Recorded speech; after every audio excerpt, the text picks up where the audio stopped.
I'm Professor Dr. Saeed Arshad Hussain. Today we're going to talk about a subject which is very important, and it's called bronchiectasis. It's not bronchitis, it's bronchiectasis. What it means is that there is a dilatation of the airways or scarring of the airways.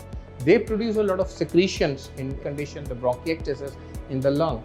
And if their secretions are not taken out, they can cause infections. So patients who have bronchiectasis, which is a chronic condition, they get recurrent infections. So maybe 2 infections or more in the year.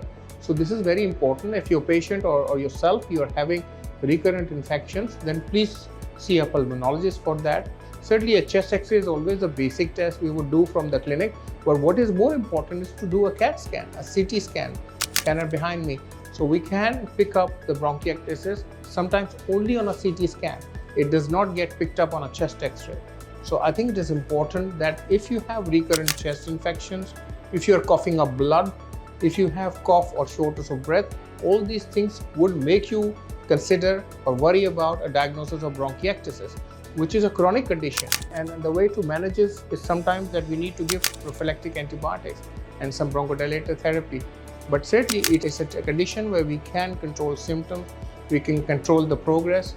But remember, this is also one of the conditions which makes you cough up blood. So when this happens, we have to consider this.